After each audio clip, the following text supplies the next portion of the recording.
All right, guys, today we're going to share a really cool technique for taking the money in your bank account, leveraging it big time, and turning it into real estate cash. You better get fired up.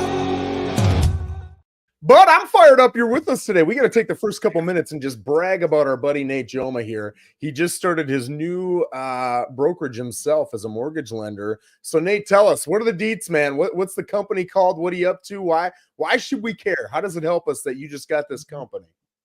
Yeah, so we're called ShorePoint Mortgage, and it just makes us extremely competitive.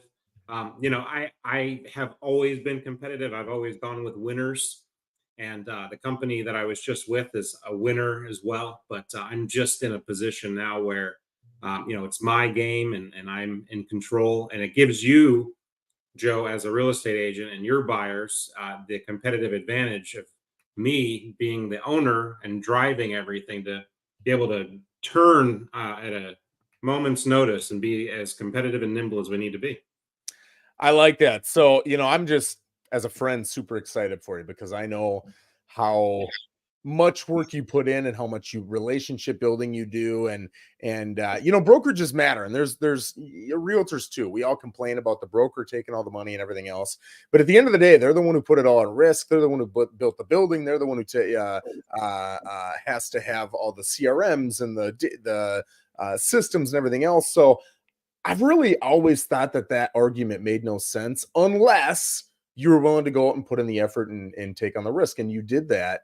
And I'm just so excited for you, man. I think it's going to be absolutely awesome for you as a team who partners with you. We're excited for you. So I just had to brag about you a little bit, man. I'm fired up. I am too, man. I appreciate it. Thank you. I bet. So guys, today we're going to talk about something that you can use as a strategy to, in a very low cash way compared to a lot of other ways we've seen in the past. You're able to get into a property, build some equity, build some wealth. And what we're seeing is a lot of younger people are doing this. And you'll find out in a second when Nate's explaining this. But listen to this and you'll see some cool opportunities here. Nate, tell us what I'm talking about. What's going on? What's this new opportunity? Yeah, so Fannie Mae came out last year, November, December, and changed a very important thing in terms of multifamily primary residence purchases. So what I mean by that is you're purchasing a duplex, triplex, quadplex, and you're going to live in one of the units. So it's a primary residence purchase. Used to be you had to put down 15%, 20%, 25%. But what Fannie Mae changed last fall was that you can go in with only 5% down.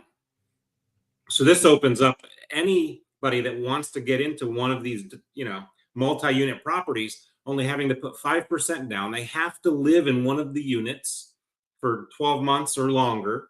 And then if they decide that they want to do it again, they can move, buy another multifamily property, make that one a primary, do the same thing. But again, you have to make it a primary. There's no hack to it. Like you have to live there.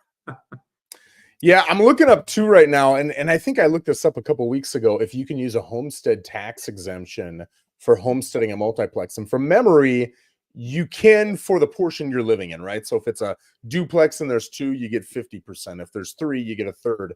But that's an added benefit. Yeah. But what I'm seeing, I think you're probably seeing this too, is a lot of, not that you can't do it with kids, but it's a lot of inconvenience and moving and everything else to get this wealth going. However, if you're like, I've got this kid I'm super proud of who bought this place. I think he was 21 years old, and he bought this place as an investment, and he'll live in there for a couple of years, and then he'll go and rent it out, and then he'll go do another one and another one and another one. And he's young, and he doesn't have a girlfriend, and he doesn't have kids, so it's so easy for him to be able to do this. It's not really inconvenient because he's never home anyway. So he's able to, for a low amount of cash, build up all this equity, build up this wealth. I've seen younger couples do it too, right? Couples in their 20s, 30s, whatever. I don't say that because if you've got kids or if you're in your 30, 40, 50s, you can't do it. You can. I say it because that is who, if you're in that position and you're saying, hey, I've got a little bit of cash, I don't know what to do with it, I want to build some equity, some wealth, and I'm willing to take on a little bit of discomfort, inconvenience, whatever. This is the way to do it. And if this was available when I was younger and singler, man, I would have done it too. So Yeah. uh, I think it's cool. We've got a couple. I haven't even read them. Jeremy Marquez says 5%. Let's do it. Okay, I like that. How is the rental income calculated on the other units? Yeah, it's a good question. So the standard for Fannie Mae is going to be a 75% qualifier. They withhold 25% for monthly maintenance and things like that. So if you're in a triplex, for example, you've got your primary, you can rent out the other 2 units. Let's say that you're getting 1,500 for each of those. So that's $3,000 of rental income. You can use 75% of that money to offset your mortgage payment. Now, and that may not cover the entire mortgage payment that you have, but it's certainly going to take a big bite out of it. So when I go to buy that second property, right, and I'm going to rent out the one that I'm currently in, is it a problem now using the same type of loan package you're talking about to get a second property? No, you can buy another primary multifamily as long as you've met the requirement to live in it as a primary. That's the Gotcha. important thing. You can't game the system. Like you have to Yep. follow the rules, if you will. But yeah, you can absolutely do that. So now, and I'm just using simple numbers. If I get this triplex, and let's say that my monthly payment ends up being 4 grand, and I've got 2 units rented out for 1,500 and 1,500, that means I'm living there for a grand a month, which is really cheap. And I've got 2 other people paying down the overwhelming majority of my mortgage. And now, when I leave in, I'll ask you this in a second. When I leave in a year, 2, 3, whatever it is, and go get the next place, can I use, assuming I get that unit I was in, I get that for 1,500. So now I'm getting 4,500 for $4,000 in a mortgage, but I can take 75% of that 4,500. Why would I use that number? That's not an easy number to do. Let's just say that that's 35. Let's just say it's 3,500 bucks. I don't care what it is. I can use 3,500. So now when I'm getting calculated on the second property, I've only got $1,000 I'm responsible for that's being, I guess, negatively applied towards me, correct? That's correct. Exactly right. So the 75% rental income is going to offset the cost that you have. So in that example, Beautiful. you are still going to have $1,000 that's going to be calculated into your debt to income ratio for that, but it's a lot better than having the 4,000 that's calculated, right? Yes.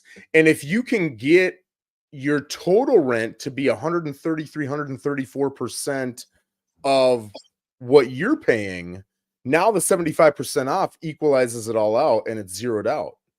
Okay. Essentially, yeah. I mean, there's definitely a way if your rentals make sense. The Yeah. thing about it is they also have to make sense because when you're doing that, they're going to look at what the rental comps are. So if you have a couple of folks in there that are overpaying and you know they're overpaying, but they're happy, we can still only use what the going rent is really for qualifying. I like that. So now how long do I have to live in residence one before I can go by residence two and take advantage of this? On paper, it's going to be 12 months. I mean, ideally, you want to try to be there longer to try to pay down the principal a little bit more. It makes more sense, but it's 12 months. You have to make it your primary for 12 months. That has to be your homestead for 12 months, that kind of thing. That's pretty dang awesome. I mean, if you think about it, let's go back to my 21-year-old buddy who's got a little cash in the bank. You could get, and now I don't really look at duplexes, triplexes, any of that stuff, so I don't know numbers. But if you can get one where your payment, because in this area, $2,000 is low, low, low rent. So if you can get a triplex for 600 grand, I don't even know what triplex numbers look like. You'd need $30,000 for the down payment plus closing costs. Can I get seller to pay closing costs? Yeah, it's going to be a standard conventional loan. So the seller, if they want to jump in, if you're putting the 5% down, they can contribute up to Yeah. 3%. Now I'm guessing 600 grand is pretty high, but again, I just, that's not my market. I don't know that market. I could look it up, but $30,000 is a number that not a ton of people have, but enough people have. My buddy who's 21 certainly has. He's good with his money. And Yep. you could get into that $600,000 property. You'd have a 570 loan. What kind of rates are we looking at compared to residential rates on these? Are they 2, 3 points higher? It really just depends. So there's a loan level pricing adjustment that Fannie Mae has for multi-unit properties, and it's really just going to depend on where you fall. If you're putting the 5% down, the loan level pricing adjustment is going to be higher, and then also you're going to have to look at where you fall in the credit buckets as well. So it's hard to say exactly what it's going to look like without having a specific example, but it's not that much higher. The pricing hits, if you will, Yeah. don't make it ridiculous. It's still very affordable. It's still very competitive. It makes a lot of sense. That's really interesting. This is something I absolutely would have used as a kid, man. This is really Yeah, cool. And you could yeah, do that every single year, and you could get that place fully rented out, move on to the next one, and now you've got multiple rentals yeah, that once you pay down, right? And if you're snowballing all your payments and everything into them, once you pay them down by the time you're 50 years old, you've got 10 places paid off, giving you that monthly income, and you did it all in your 20s before you had kids or a girlfriend. That's pretty dang cool. yeah. If you don't mind moving literally every year or every 2 years or whatever it is, other than the nomadic lifestyle that you've got to kind of adopt, it's fantastic. And that does suck. I won't take away from the fact that that sucks, but in all honesty, I mean, you know me, man, I'm such a believer in quit whining and make it happen for yourself. Yeah, And if you're yeah, in your 20s and you've got this cool opportunity, even if you've got a spouse or a significant other, you can still do this a handful of times. And by the time you're 26, 27, 28 years old, be done with it.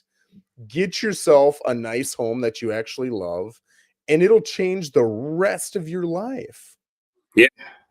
Now I don't on the financing side, yeah, like it works like that. It's numbers are numbers. On the real estate side, owning multiple investment properties that are multifamilies like that, there's a lot that goes into it. So I don't want somebody to walk away thinking that this is like a set it and forget it kind of thing. You've got to require maintenance. There's a lot of stuff that goes on. So if you're willing to do what it takes, then yeah, this is fantastic. Yeah. Well, Right? and I I just can want to tell make you, sure somebody doesn't think that this is like, oh, I did it and I'm walking away kind of thing. Like you own a multi-unit property. You have to make sure that, you're covering the roof, you're covering the maintenance, all the things that could and will eventually go wrong at some point. You're the owner. You've got to remember that. absolutely. And I think a lot of people who probably will never do this because they don't have the spending discipline and everything else, the savings discipline. Um, for those who do that would do this, I don't think they would take all that income and just live high on the hog. I think they would be putting it aside to save for that roof, to save for that AC. And from experience, when we used to do a bunch of this, once you kind of get it down to a certain rate where the rental income is high enough and your mortgage payment is low enough, and that spread is pretty cushy, it's going to cover Yeah. 95% of your years. Now you can get a management company in there. They do all the real hard work, right? You just got to give them access to your bank account. And as long as you've got steady income coming in, I I don't know, man. I've said this a million times. It's really fun getting a commission check on a $1, $2, $3 million property. But when you get someone who is renting out of renting and into owning, or you get a young kid to take advantage of something like this, and at age 27, 28, 29, their world is completely different and they are Yes. set up to be millionaires. That is so much cooler than selling a $2 million home, in my opinion. Right. Right. You know, forgive me for going down this pathway, or maybe you enjoy me talking about this, but if you're really forward thinking, you could find a pathway to recycle. Recycle may not be the right word, but to help the renters that you have move out and become buyers and just keep getting new Yeah. renters in. And that helps somebody like you, Joe, that's a real estate agent, have a steady referral base as well. Yes. So there's so many different ways that you can leverage doing this once and then just letting it build on top of itself. Yeah. We used to do them when we owned them. We would do rent to owns. And Yeah. then it was awesome seeing these people move forward and actually get it when they didn't have the credit necessarily to do it if they were to go to a traditional lender or whatever. And we saw them do it, and it was awesome for us. It was awesome for them. It was just rewarding, man. So cool product. This came out, you said, roughly a year ago. So the change came out like I think it was November, December. I don't remember the exact Oh date, yeah, but yeah, it's okay. late last year. Yeah. where Fannie Mae made it a 5% now versus the 15, 20, 25%, Yeah. whatever the qualifier was based on credit eligibility. Okay. Well, this is awesome. Guys, if you are thinking about doing this, don't stress out. I think so many people get overwhelmed by the numbers and they think, oh my God, could I ever? And then they just don't do anything, right? What's that called? Paralysis analysis. Yes, Um, exactly right. just call Nate. Nate will run the Yeah, numbers for you, and he's going to tell you, hey, this will work for you, or hey, this won't work for you, or right. hey, this will work for you, but this is the sacrifice you're going to make, and are you Yeah, comfortable with that or not? I can tell you, neither Nate or I care if you are going to buy a house from us. It just doesn't. We're selling plenty of people's homes, right? yeah, So if you want to do it and it works for you, for me, it would be awesome if I saw some people doing this, and in 10 years they call me up and say, Joe, that one video you had 10 years ago completely changed the direction of my wealth. Man, would that be a game changer? So, Nate, I appreciate you being the creator of the opportunity to be a wealth game changer. And again, from everyone, congratulations on the new joint, man. It's pretty awesome. I appreciate it so much. Thanks, Joe. All right, guys, have a phenomenal Friday and an